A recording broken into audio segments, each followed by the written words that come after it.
Ok, bueno, en la clase de hoy lo que vamos es a ver un tema introductorio para uno de los temas principales del curso que se llama máquinas. Como les dije en la clase pasada, los dos temas como más grandes de este curso tienen que ver con cosas relacionadas a máquinas. Eh, Esta es como el conocimiento previo que tenemos que tener antes de entrar al tema de máquinas y se llama teoría de sistemas o teoría general de sistemas. Dos nombres que representan lo mismo. Bueno, ¿y de qué se trata esto? Esto es algo que es como muy filosófico, digamos, no tiene que ver mucho con ciencias de la computación ni nada así. Eh, es algo que escapa completamente de esta área, la teoría general de sistemas, porque esto es una metateoría. Eso significa que es una teoría que está por encima de otras teorías. Entonces esto aplica para, no sé, cosas como sociología, cosas como medicina, biología, análisis del cuerpo humano, etcétera. Entonces, bueno, lo que vamos a ver hoy es como, no tiene que ver mucho con ciencias de la computación, sino es como conocimiento previo que hay que tener antes de entrar al tema que a nosotros nos atañe. O sea, vamos a empezar de arriba y de ahí nos vamos a mover hacia donde queremos entrar. Esta es la agenda de esta presentación. Por cierto, creo que no la he subido en el Tech Digital. Ahí ustedes, bueno, me confirman y la subo ahorita, apenas termine la clase. Hoy vamos a ver nada más los primeros dos puntos, que es bastante rápido. Y la otra semana sí vamos a entrar al tema al que queremos llegar, que es el tema de máquinas, tanto máquinas de estado finito como máquinas de Turing. Y vamos a estar en esto durante las próximas semanas. Creo que estos temas duraban como 4 semanas. Entonces, bueno, vamos a estar bastante tiempo relacionados a este tema de máquinas. Igualmente, si ustedes tienen alguna duda o algún comentario, simplemente me interrumpen, no tienen que levantar la mano y esperar a que les den la palabra. La pueden tomar de una vez, más fácil. Bueno, como les decía, el tema de teoría general de sistemas, esto es una, un área de estudio que escapa a ciencias de la computación. Esto tiene que ver con filosofía y con lo que se llama metafísica, o sea, las preguntas más esenciales acerca de la vida. Con eso tiene que ver teoría general de sistemas. Esto es bastante eh, filosófico, como les dije. Bueno, ¿y de qué se trata? Para entender la teoría general de sistemas o la TGS, es necesario, bueno, entender qué es un sistema. Y lo que dice la definición así de diccionario es que es un conjunto de objetos, conjunto de cosas. Pueden ser cosas abstractas, pueden ser cosas físicas, que ordenadamente y relacionadas entre sí contribuyen a un determinado objetivo o a un determinado objeto. Básicamente es una colección de elementos, ya sea elementos físicos o elementos abstractos, que cuando yo los junto, hacen algo bueno o contribuyen a la realización, a resolver un problema o algo así. Entonces, esa es la definición de sistema. Viene del latín, que aquí está cómo se describe en latín, que básicamente significa conjunto. Entonces, bueno, eso significa sistema, viene del latín. Muy interesante, por cierto. Ahora, la teoría general de sistemas como tal se le atribuye a este señor, que fue un filósofo alemán. Como les dije, esto es algo que tiene que ver con metafísica, que es un área de estudio de la filosofía, que, bueno, este señor era alemán y vivió por ahí de finales de los 70, inicio de los, no, perdón, de los 70 no, 1770 y más o menos en 1800 y algo fue que se murió. Y bueno, él planteó las siguientes ideas, las siguientes premisas, que el todo es más que la suma de sus partes. O sea, cuando yo tengo una colección de objetos y los junto, eso forma un todo. Y ese todo es más que la suma de sus componentes individuales por el hecho de que el todo es capaz de solucionar un problema. Los elementos individuales no. Entonces, pensemos, por ejemplo, en nuestro cuerpo. Y nosotros sabemos que tenemos un montón de sistemas. Por ejemplo, sistema circulatorio, respiratorio y, no sé, son como 6. Todos y cada uno de ellos son sistemas aparte. Esos sistemas están compuestos por diferentes órganos, diferentes componentes. Si yo agarro todos los sistemas y los sumo, eso me da un humano. Ese humano es más, o sea, vale más que la suma de todos los elementos que lo componen. Esto es de lo que se trata el primer punto de la teoría general de sistemas que plantea este filósofo alemán. Hago aquí un pequeño paréntesis. En la filosofía lo que se plantean son como teorías o proposiciones. Nunca se plantea la verdad absoluta de algo. Entonces, bueno, este es lo que nos dice este señor. Alguno de ustedes podrá tener una versión diferente de lo que para él sería un sistema. Pero bueno, en filosofía no existen los absolutos o no existen las verdades absolutas, sino simplemente existen como teorías que eventualmente se podrán debatir al respecto. Entonces, lo que dice aquí no es que está escrito en piedra, sino que fue lo que dijo este señor. Después, el punto 2 dice, el todo determina la naturaleza de sus partes. Eso significa que, aunque nosotros seamos seres basados en carbono, por ejemplo, si nosotros hacemos zoom en nuestro cuerpo, vamos a ver que los átomos que tenemos son en su mayoría carbono. El todo determina la naturaleza de todos nuestros componentes fundamentales. Por ejemplo, un perro también está basado de carbono. Sin embargo, nosotros somos humanos, él es un perro, es un animal. Entonces, bueno, adquiere otra categoría por el simple hecho de que el todo determinó la naturaleza de sus partes. Aunque ambos nos muramos y nos convirtamos en las mismas moléculas compositoras, bueno, al final nosotros éramos un humano y el otro era un perrito. El punto 3 dice, las partes no pueden comprenderse si se consideran de forma aislada del todo.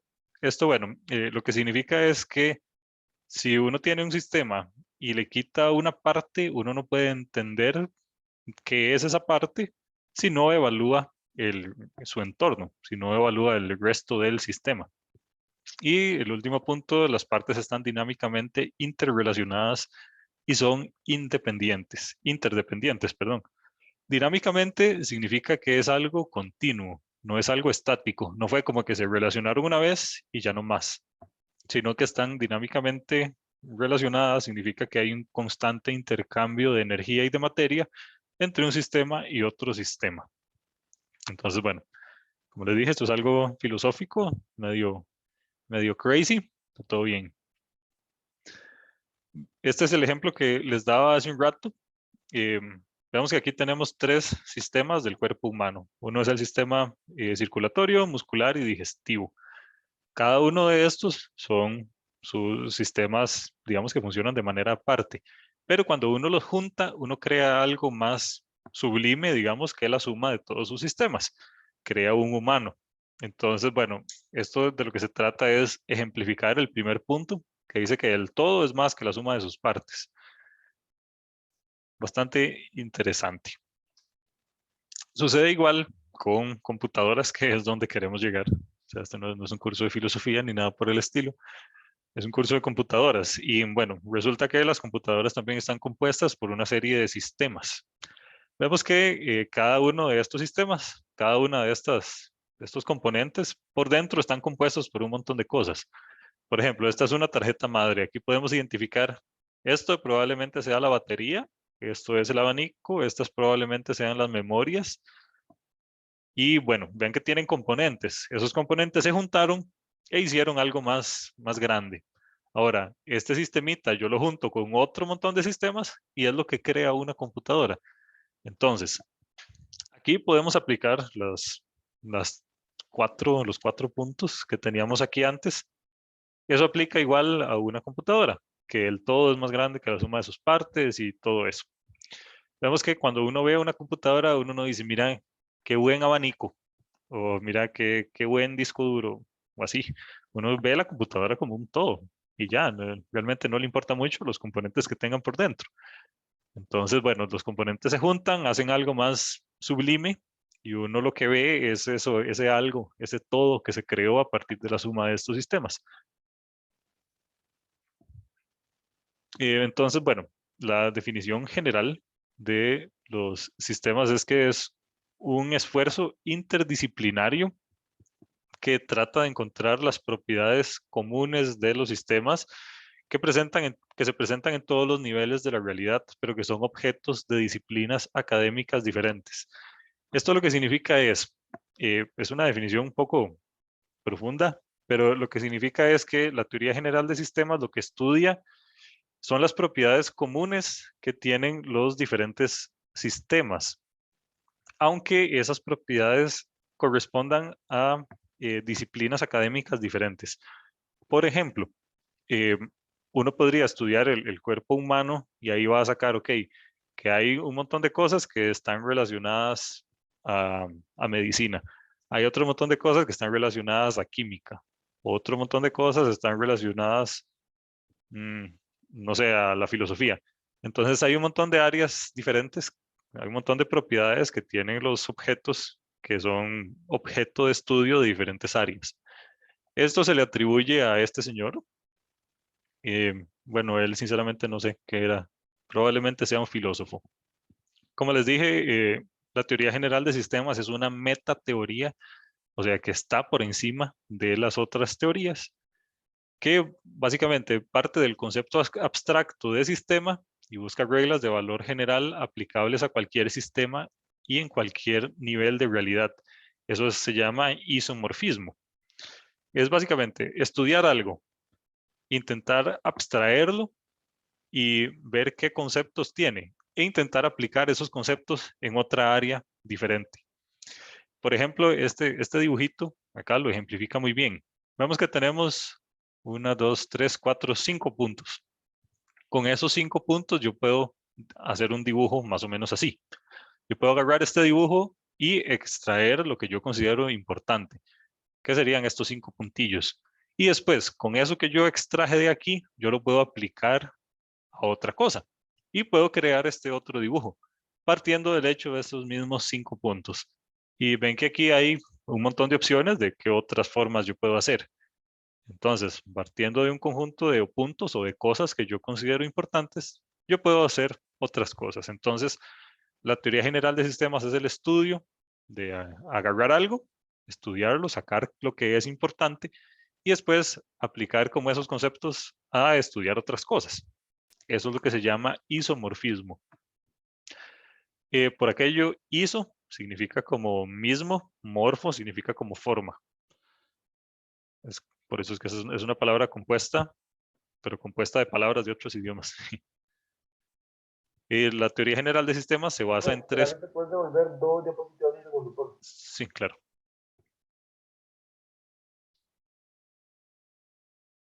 Aquí. Listo, gracias. ¿Sí? Ok, excelente. Y bueno, la teoría general de sistemas tiene tres premisas básicas, que es que los sistemas existen dentro de otros sistemas. Y esto lo podemos ver a un nivel más macro. Por ejemplo, nosotros somos estudiantes del Tecnológico de Costa Rica. Al ser estudiantes del Tecnológico de Costa Rica, somos estudiantes de las universidades públicas. Al ser estudiantes de las universidades públicas costarricenses, somos costarricenses. Al ser costarricenses, vivimos en el continente de América. Al vivir en el continente de América, vivimos en el mundo. Al vivir en el mundo, vivimos en la Vía Láctea. Y ahí nos podemos ir hacia afuera, hacia afuera, hacia afuera. Y siempre nos vamos a dar cuenta de que un sistema existe dentro de otro sistema. Siempre va a haber algo más grande. Siempre va a haber un universo más grande más arriba. Eso es de lo que se trata. Y sucede igual con las computadoras. Por ejemplo, si ustedes entran a trabajar a Intel, por ejemplo, ustedes pueden trabajar en un grupo que se encargue de hacer memorias RAM. Ustedes hacen una memoria RAM que es un elemento súper complejo. Y bueno, ese elemento ustedes al final lo pegan con otra cosa y hacen algo más grande. Después eso se convierte en algo más grande y así sucesivamente. Ven que, bueno, todo hay que intentar relacionarlo con el área que nos atañe, que son ciencias de la computación. Entonces, intentemos relacionarlo todo con a qué es lo que queremos llegar, por qué estamos estudiando esto en este curso. Después, el punto 2 dice que los sistemas son abiertos. Eso significa que tienen entradas y que tienen salidas. No son sistemas cerrados. Al tener entradas y salidas, nuestros sistemas reciben insumos, hacen algo y producen una salida. esa salida que producen tiene que ser útil. Por ejemplo, pensemos en un microondas. ¿Qué entrada podrá tener un microondas? Bueno, tiene entrada electricidad. ¿Y cuál es la salida que produce? Calor. Entonces, todos los sistemas que a nosotros nos sirven son abiertos, o sea, tienen entradas y tienen salidas. Después, las funciones de un sistema dependen de su estructura.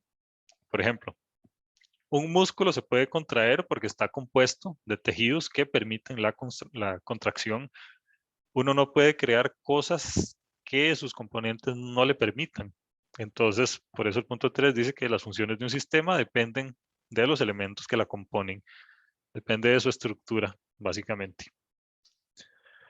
Entonces, bueno, todo esto, lo que llevamos hasta este momento, eh, se les puede olvidar y no pasa nada. Podrían no haber entendido nada y no pasa nada.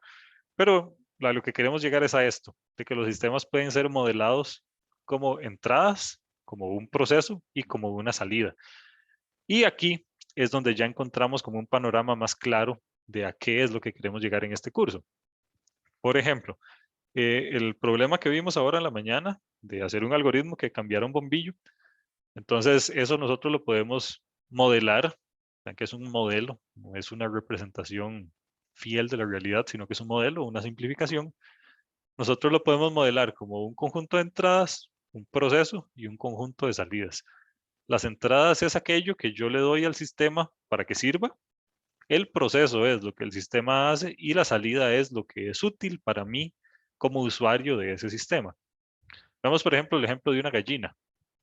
Una gallina come maíz, hace un proceso que es hacer un huevo y después suelta el huevillo y lo que es útil para mí es el huevo. Entonces yo le di una entrada y obtuve una salida.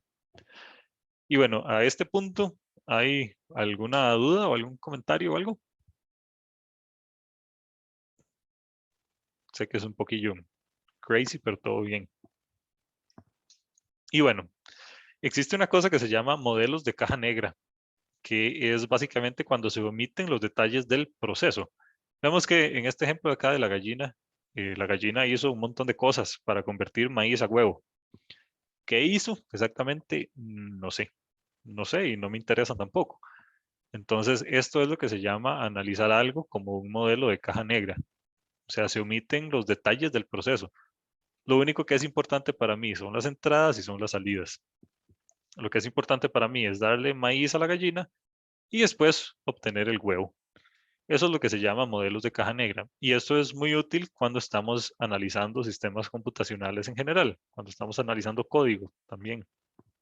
Por ejemplo, supongamos que ustedes los contratan como ingenieros de pruebas. Eso significa que les dan un sistema y les dicen, hágale pruebas a este sistema. Entonces, a ustedes no les interesa qué es lo que hace el sistema por debajo o cómo lo hace, no les interesa el cómo, sino que simplemente les interesan las salidas. Entonces, ustedes agarran el sistema, les dan una serie de entradas y espera que la salida sea la que usted espera. Si usted le da una entrada y el sistema le da una salida que está mala, entonces ese es su trabajo, encontrar este tipo de errores. Por ejemplo, supongamos que este sistemilla de acá lo que hace es hacer una suma. Digamos que agarra dos números y lo suma ya. Salida es igual a A más B. Entonces, supongamos que yo le doy de entrada 1 y 2. Eso significa que la salida tiene que ser 3. Ahora, ¿cómo hizo este sistema para calcular la suma? Bueno, es algo que a mí no me interesa. Simplemente lo que me interesa es analizar la salida. Uno pensaría, bueno, esto es una suma normal, pero ¿qué pasa si está utilizando un algoritmo de suma ahí diferente o está haciendo algo, no sé, extraño? Eso a mí no me interesa. Lo que me interesa son las entradas y lo que me interesa son las salidas. Y que esas entradas y esas salidas estén bien. Digamos, si yo le doy aquí 2 más 2, yo espero aquí un 4. Pero ¿qué pasa si esto me da 5? Entonces, bueno, el proceso algo falló y entonces tenemos que arreglarlo. Pero lo importante acá es que no me interesa cómo funciona el proceso, lo que me interesa es la salida que dé.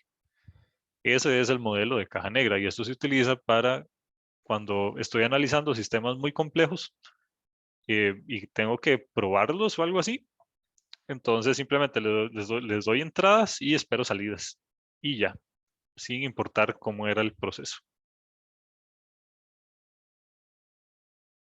Y bueno, acá es donde queremos llegar, que es el tema de máquinas de estado finito. Entonces, bueno, les pregunto, ¿alguien tiene alguna duda eh, acá? ¿Tiene alguna duda con algo? ¿Todo bien? Todo bien, profe. Ok, Ay, excelente. Entonces, bueno, realmente pensé que íbamos a durar más, pensé que esto lo íbamos a ver en la siguiente clase, pero vamos a adelantar un poquito de qué es una máquina de estado finito. Tiene un nombre muy raro, máquinas de estado finito, y bueno, pero tiene su razón de ser. Es básicamente un modelo para explicar el funcionamiento de un sistema computacional. En modelo, nosotros vamos a utilizar mucho la palabra modelo. Esto lo que significa es como agarrar algo y simplificarlo. Esto se ve bastante en física 1. Por ejemplo, se analiza el modelo de trayectoria de una bola o de un proyectil o algo así. Es una simplificación. Entonces, bueno, las máquinas de estado finito es un modelo que me permite analizar sistemas computacionales más complejos. Y lo interesante de este modelo, que no es el único que existe, que se utiliza para analizar sistemas computacionales. Este lo que tiene de interesante es que existe el concepto de memoria. O sea, la maquinilla esta tiene una memoria muy simple, muy primitiva, pero tiene memoria. Eso significa que toma decisiones basado en los estados anteriores, basado en cosas que pasaron antes y no únicamente con base a los elementos que tengo en este momento. No únicamente basado en las entradas que me dieron, sino también basado en lo que ha pasado antes. Entonces, en resumen, las máquinas de estado finito son un modelo que me permiten explicar el funcionamiento de sistemas computacionales complejos. Normalmente los modelos son simplificaciones, o sea, son cositas fáciles de hacer por el hecho de que son simplificaciones. Existen otras representaciones, como les dije, pero bueno, las máquinas de estado finito lo que tienen bueno es que existe memoria. Entonces, por eso es que las utilizamos. Esto se utiliza cuando uno está diseñando software. Uno dice, ok, este módulo de software está conectado con este otro y el cambio de un módulo a otro se da con determinadas entradas. También se usa cuando se están diseñando, por ejemplo, digamos que estemos diseñando un ascensor. Entonces nosotros decimos, ok, si nos piden que vayamos al piso 3 y estamos en el piso 2, lo que tengo que hacer es subir. Si me piden que vayamos al piso 3 y estamos en el piso 7, lo que tengo que hacer es bajar. Este tipo de decisiones se modelan a través de máquinas de estado finito. Entonces se utilizan en electrónica y computación para hacer modelos básicos de sistemas que uno esté diseñando o algo así. Existen otros modelos que se llaman modelos combinatorios, por ejemplo, eh, pero este tipo de modelos lo que hace es simplemente basar su salida en los datos actuales. Eso significa que no tienen memoria. Entonces, a nosotros no nos sirven mucho, ocupamos un modelo un poquillo más potente. Y bueno, las máquinas de estado finito sí tienen memoria, entonces por eso las utilizamos. Son modelos teóricos, por cierto. Eso significa que simplemente existen en teoría, no se implementan tal cual, son abstractos. Y bueno, ¿de dónde nacen? Resulta que había un ruso que se llamaba así, en el año por ahí de 1900, y este ruso hizo un proceso que se llama cadenas de Markov. Esto es algo que se ve en matemática, en los cursos un poquillo más avanzados, pero es básicamente una serie de eventos donde el evento que sigue ocurre con una cierta probabilidad basado en el evento anterior. Entonces, esta capacidad de recordar, esta capacidad de memoria, se utilizó posteriormente para hacer las máquinas de estado finito, donde existe el concepto de memoria primitiva. Vemos que es una memoria muy simple. O sea, simplemente baso la probabilidad de que se ejecute el siguiente estado basado en lo que pasó en el estado anterior. Es una memoria muy simple. También por ahí de los años 70, el sistema operativo Unix, lo que ahora se conoce como Linux, empezó a utilizar máquinas de estado finito para realizar cosas de su lenguaje, cosas como análisis sintáctico o búsqueda de texto o reemplazo, así. Entonces, por ahí de los 70, esto se empezó a utilizar como modelo útil y real y aplicable a un producto en particular. Entonces, bueno, eso fue algo bueno. Las máquinas de estado finito formalmente o matemáticamente están definidas así. La máquina está representada con M de máquina, y es una tupla de 6 elementos. Una tupla esto es importante que lo entendamos porque también se utiliza en Python. Entonces saquemos un ratico y lo explicamos de una vez. Una tupla es como una respuesta que da un sistema a algo.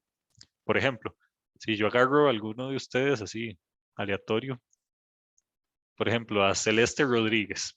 Tenemos que una estudiante de este curso se llama Celeste Rodríguez.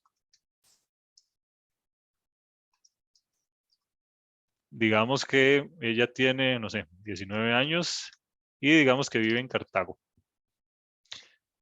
Entonces, yo diseño un sistemita que se encargue de darme la información de ella. Entonces, la meto en un cuadrito. Ahí, un cuadrito blanco. La meto en un cuadrito y este sistema se llama información. Ahora, yo puedo llamar a este sistema de información y pedirle, digo, información, deme el nombre. Y bueno, este sistema de información me va a decir, me va a retornar un resultado. Ese resultado es Celeste Rodríguez. Después yo le puedo decir información, deme la edad. Y este sistema me va a responder 19. Y yo finalmente le puedo decir información, deme la residencia. Y este sistemita me va a responder Cartago. Entonces vean que tuve que hacer 3 consultas. Aquí una, aquí otra y aquí otra. ¿Qué pasaría si yo quiero toda la información de un solo?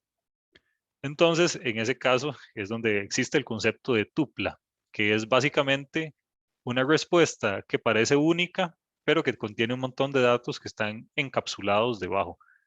Entonces, una tupla para este sistema podría ser que me devuelva lo que parece una respuesta, pero que tiene un montón de datos encapsulados dentro. Nombre, edad y residencia.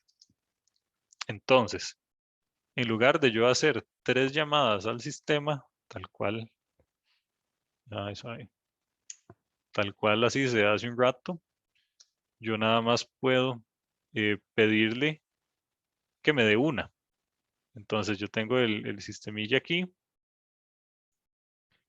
Este sistemilla se llamaba información.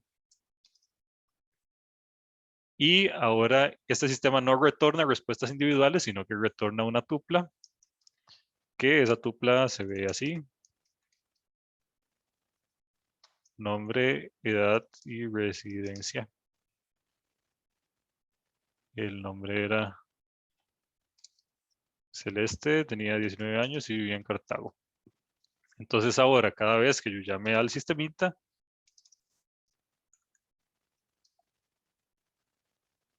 yo llamo al sistema y el sistemita lo que me devuelve es una tupla que contiene el nombre, contiene la edad y contiene la residencia. Entonces es básicamente una manera en la cual yo encapsulo cosas. Ahora, la tupla podrá ser más grande. Yo podría añadir aquí un cuarto elemento. Digamos la carrera que estudia. Entonces digamos que estudia computadores. Y aquí sería coma carrera. Entonces, bueno, yo podría tener un sistema más grande y aquí al final me hubiera retornado C después de toda esa información. Entonces, en resumen, una tupla es una manera de encapsular cosas dentro de un elemento que parece uno, pero que dentro tiene un montón de cosas adicionales. Entonces, eso se utiliza en Python, por cierto, para hacer algunas cosillas. Entonces decimos que una máquina de estado finito M es una tupla que tiene un montón de elementos dentro. Ahora, ¿cuáles son este montón de elementos que tiene? Tiene un primer elemento que se llama sigma, que es el conjunto de estados. Después tiene otro elemento que se llama tau, que es el conjunto de símbolos de entrada. Eso también lo conocemos como alfabeto de entrada. Después tiene este otro simbolillo que, si no me equivoco, no me acuerdo cómo se llama. Bueno, es el conjunto de símbolos de salida. Después tiene sigma asterisco, que es el estado inicial. Tiene delta, que es la función de transición, y tiene omega, que es la función de salida. Ahora, de aquí, yo sé que esto en este momento no tiene ningún sentido. Conforme veamos ejemplos de cómo funcionan las máquinas, ya empezaremos a adquirir sentido de las cosas. Pero de acá lo importante son los elementos más importantes son el conjunto de estados, que básicamente me dice qué estados tiene determinada máquina. Me dice algo importante también acá es el alfabeto de entrada, significa cuáles son los posibles datos válidos de entrada para esta máquina. Y no, nada más. Los primeros dos son como los más importantes, el resto los vamos a ignorar en este curso. Simplemente sepamos que existen más cosas en las máquinas de estado finito, aunque simplemente vamos a utilizar los dos primeros. Ok, de las máquinas de estado finito, lo que es más importante es el diagrama. Vemos que este de aquí, a la izquierda, es el diagrama de una máquina cualquiera. Y este de aquí a la derecha es algo que se llama tabla de transición, que bueno, ya vamos a ir a eso. Supongamos que yo estoy haciendo una máquina de estado finito que modela el proceso en el cual yo voy a trabajar y yo voy a dormir. Entonces, veamos que tiene un conjunto de estados. Acá el conjunto sigma, lo que tendría es trabajo, casa, cama, porque son los únicos tres estados que yo tengo en este diagrama, en esta máquina. Después, el conjunto de símbolos de entrada son las posibles entradas que yo le puedo dar a esa máquina. Y bueno, veamos que tenemos acá uno que se llama S. Esa es como una entrada, un input, digamos. Tengo otro que se llama D, tengo otro que se llama E, tengo otro que se llama A, L, y vuelvo a tener otro que se llama A. O sea, se utiliza dos veces la misma entrada. Entonces, en este caso, el delta, voy a apuntarlo acá. Delta va a ser igual a un conjunto que va a tener trabajo, casa y cama. Son los únicos tres estados que hay en este momento. Y el otro, el tau, va a ser igual un conjunto. Es necesario utilizar notación de conjuntos, por eso se utilizan llaves, que va a tener, digamos, hay una entrada que es S, una entrada que es E, una entrada que es A, D y L. Creo que esas son todas. S, E, A, D y L. Entonces, así está definida nuestra máquina. Vemos que había más cosas aquí. Había más cosas que yo podría haber descrito, como conjunto de símbolos de salida, estado inicial y no sé qué. Sin embargo, solo me voy a quedar con estos dos. Solo voy a trabajar con los dos primeros. Entonces, lo importante de las máquinas de estado finito es esto que tengo acá en esta diapositiva, que es el diagrama y el conjunto delta y el conjunto tau. Cuando les pidan ejercicios en este curso, no sé, en exámenes o en práctica o así, siempre tienen que definir el delta, el tau y el diagrama. La tabla de transición es un poco opcional y depende, bueno, de qué es lo que estemos haciendo. Porque a veces hay muchos estados y la tabla de transición se vuelve loca. O sea, queda demasiado grande. Entonces, digamos que como que nos darían toda la información, tenemos que hacer el diagrama y el delta y el tau.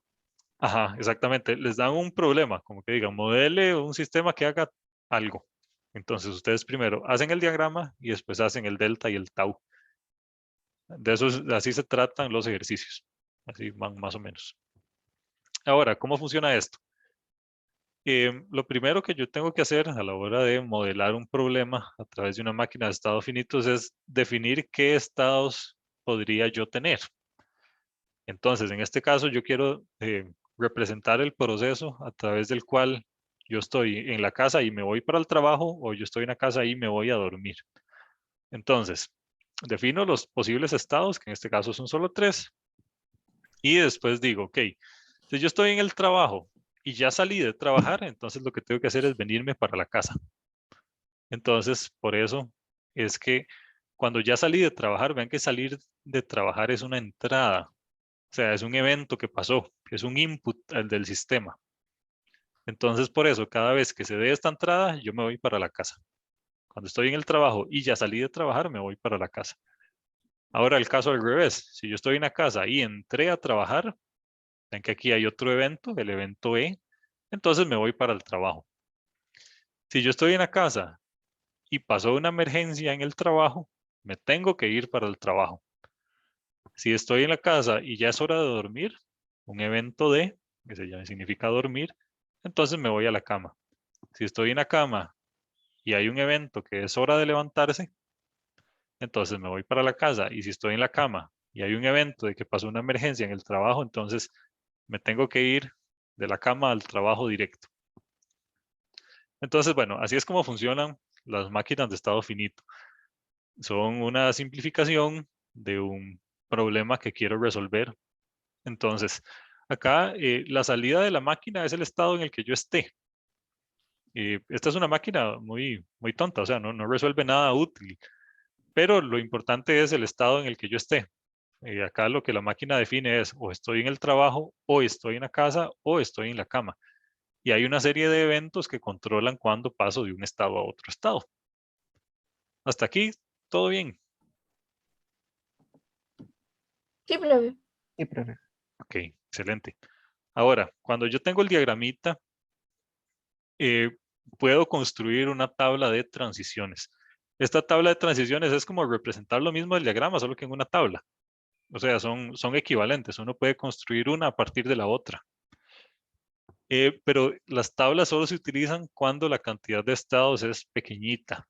O sea, si yo tengo 10 estados, ya la tabla queda muy grande.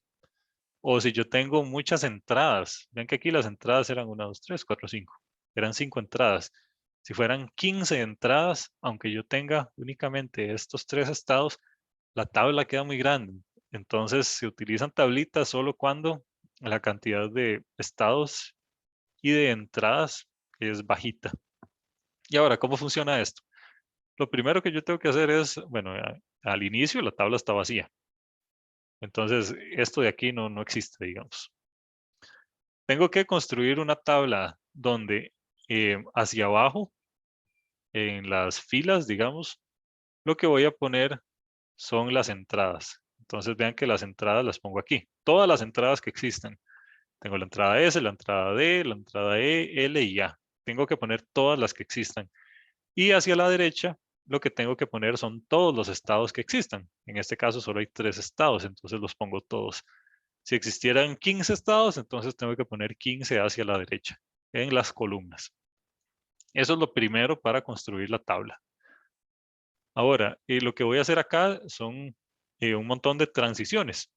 Entonces digo, si yo estoy en el estado de trabajo, o sea, en este estado, y me ingresa una S, ¿qué tengo que hacer? Irme para el estado casa. Entonces, por eso pongo un casa aquí. Ahora, si yo estoy en el estado trabajo y entra una D, vean que yo estoy aquí, donde señala la flecha roja. ¿Qué pasa si entra una D? Ven que no hay una transición clara sobre hacia dónde me voy a ir. Simplemente la única manera de salir del trabajo es que ya salí de trabajar. Entonces, si yo estoy en el estado trabajo y entra una D, no hago nada. Si entra una E, no hago nada. Si entra una L, no hago nada. Y si entra una A, no hago nada. Por eso es que hay una X ahí. X significa no hacer nada. Ahora, supongamos que ya no estamos en el estado trabajo, sino que estamos en el estado casa. Entonces estoy en el estado casa ahora. Aquí sí hay más cosas, sí hay más transiciones. Si estoy en el estado casa y entra una S, vean que no hay una salida que me diga a dónde me voy a ir. Si entra una S, entonces pongo una X. Si estoy en el estado casa y entra una D, significa hora de dormir, entonces me voy para la cama. Por eso pongo aquí cama. Si estoy en el estado casa y entra una E, me tengo que ir para el trabajo. Entonces, por eso pongo aquí trabajo.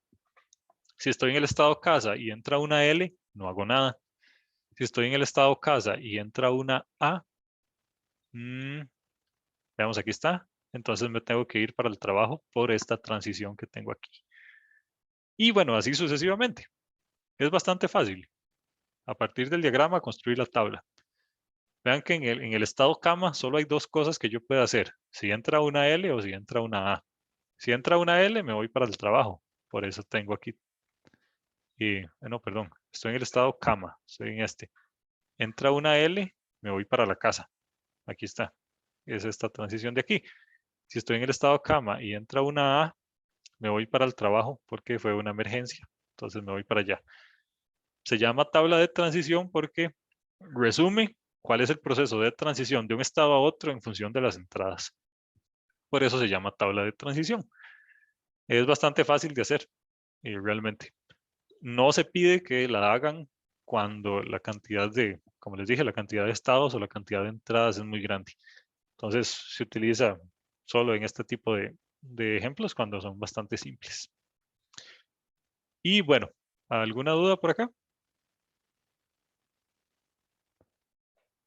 Ok, muy bien. Entonces No, vamos a dejar la clase hasta acá. Durante la próxima clase y durante las próximas semanas, al menos un par de semanas más, vamos a estar haciendo un montón de ejemplos relacionados a máquinas. Hoy el objetivo era simplemente pues introducir el tema, pero lo vamos a explotar y a ejercitar en las semanas siguientes.